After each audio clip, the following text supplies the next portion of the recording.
ইতিহাস ভূগোলকে বিকৃত করা আরএসএস এর একদম জন্মলগ্ন থেকে এজেন্ডা।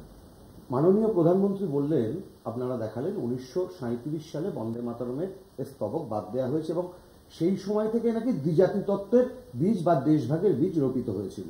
আমি জানিয়ে দিতে চাই, কোট আনকোট, আমার কথা বিশ্বাস করতে হবে না, যারা আছেন নেট দেখে নিতে পারেন, 1932 সালে প্রথম দ্বিজাতি তত্ত্বের বীজ যিনি বপন করেছিলেন ভারতবর্ষের বুকে, তিনি ছিলেন সংঘের প্রথম চালক হেগডেওকার। এটা গেল 1 নম্বর কথা।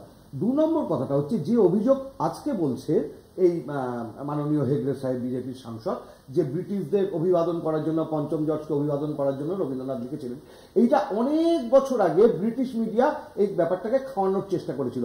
স্বয়ং রবীন্দ্রনাথ তিনি তাঁর ছাত্র পুলিন বিহারী সেনকে একটি চিঠিতে লিখেছিলেন, যিনি ভারত ভাগ্য বিধাতা, তিনি পঞ্চম কিংবা ষষ্ঠ কোনো জর্জি হতে পারেন না, তিনি ভারতবর্ষের কোটি কোটি মানুষ। আসলে ভারত মাতা মানে, জওহরলাল নেহরু অনেক পরে গিয়ে বলেছিলেন, ভারত মাতা কে? ভারত মাতা কোনো অবয়ব নয়, ভারত মাতা মানে ভারতবর্ষের আজকের দিনে দাঁড়িয়ে 150 কোটি মানুষ। একটা কথা আমি এখানে দাঁড়িয়ে বলতে চাই, যে সংগঠনটি নিজেদের প্রতিষ্ঠার 52 বছর পরেও আরএসএস নিজেদের সদর দপ্তরে ভারতবর্ষের তেরঙ্গা জাতীয় পতাকা উত্তোলন করেনি, তাদের কোনো গ্রন্থে বন্দে মাতরম শব্দটার উল্লেখ নেই, তাদের কাছ থেকে আসতে আমরা বন্দে মাতরমের এই দেখা শুনবো। আরেকটা কথা, রবীন্দ্রনাথ বনাম বঙ্কিমচন্দ্রের এই লড়াই লাগানো, এটা বাংলার মাটি, দুর্জয় ঘাঁটি হবে না। 1896 সাল কলকাতা অধিবেশন চলছে কংগ্রেসের, রবীন্দ্রনাথ স্বয়ং এই সভাপতিত্ব ছিলেন, সভাপতিত্ব কে করছেন? রহমতুল্লাহ সাহানি।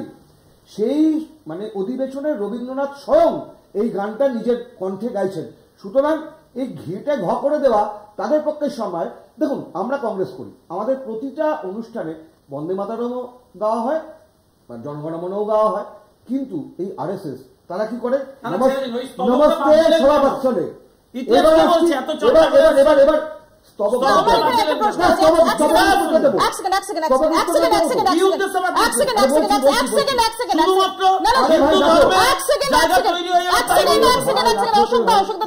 থামতে হবে। শঙ্কু, তোমার কি ধারণা জনগণমন অধিনায়ক সম্পূর্ণ গাওয়া হয় না? জাতীয় সঙ্গীতে তারও নির্দিষ্ট ভাবে একটা অংশ গাওয়া হয়, তাহলে সেখানে যদি প্রশ্ন না থাকে, এবং তুমি যদি এক সেকেন্ড, যদি এটা এটা এটা এটা হবে না, না না, হয় না বলে এটা কেন হবে না? এটা তৃণমূলের বক্তব্যের মতো বক্তব্য যে অমুক বড় চোর বলে এখানে কেন চুরি হবে না। আজকে আলোচনা হচ্ছে বন্দে মাতরম নিয়ে, এত লম্বা চর্চা না করে স্পেসিফিক্যালি বলুন কোন কারণে স্তবকটা বাদ দিয়েছিল, কি উদ্দেশ্য ছিল? উত্তরটা দিও। ভারতের ইতিহাসটা বদলে দিয়েছে, উত্তরটা দেব তো। একটা নির্দিষ্ট ধর্ম আপনারা, আরে ভাই আসলে একটা ছোট্ট ব্রেকের পর আমি এই উত্তরটা নেব অশোকদা আপনার কাছ থেকে। একটা ছোট্ট বিরতি তার আগে নিচ্ছি, বিরতির পর ফিরছি, দেখতে থাকুন বাংলা বলছি। ফিরে এলাম বিরতির পর। আমি অশোকদা তখন রেসপন্ড করতে চাইছিলেন, অশোকদা প্লিজ। হ্যাঁ, যে কথাটা একটু আগে আপনি বলছিলেন যে একটা জাতীয় সঙ্গীত কিংবা একটা জাতীয় স্তোত্র, এটা তো দীর্ঘ একটা পরিধি জুড়ে হতে পারে না। ঠিক যেমন ভাবে আমি বলছি, পূর্ব পশ্চিম আসে তবে সিংহাসন পাশে প্রেমহার হয় গাথা, এটা রবীন্দ্রনাথের যে জনগণমনর পরের স্তবকগুলো মারাত্মক তাৎপর্যপূর্ণ, সেটা কখনো জাতীয় সঙ্গীতের জায়গায় আনা হয়নি।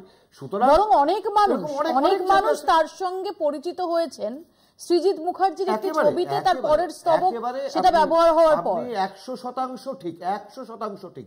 সুতরাং এইগুলো হচ্ছে খুব লেম এক্সকিউজের জায়গা।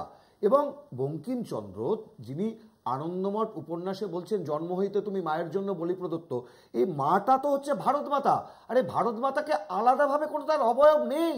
ভারত মাতা মানে কোনো ভূখণ্ড নয়, ভারত মাতা মানে কোনো ম্যাপ নয়, ভারত মাতা মানে কোনো পাহাড়, নদী, জঙ্গল নয়, ভারতবর্ষের কোটি কোটি মানুষ। 1939 সালে হরিজন পত্রিকায় লিখছেন যে তিনি যখন থেকে, তার শৈশব থেকে তিনি এই বন্দে মাতরম স্তোত্রের সঙ্গে যে পরিচিতি লাভ করেছেন এবং তার যে ব্যাপ্তি, সেটার উল্লেখ করতে গিয়ে তিনি বলছেন যে এদিকে তার কখনো হিন্দু গান মনে হয়নি। একেবারেই তাই, একেবারে শুরু। আর একটা কথা মহাত্মা গান্ধী লিখছেন পরবর্তী সময়ে, যে দেশভাগের সময় ওই সাম্প্রদায়িক দাঙ্গা চলছে, এই সময় বন্দে মাতরম এই স্লোগানটি, এই মন্ত্রটি সঞ্জীবনী মন্ত্র হয়ে উঠেছিল হিন্দু মুসলিম সকলের কাছে, আপামর সম্প্রদায়ের কাছে।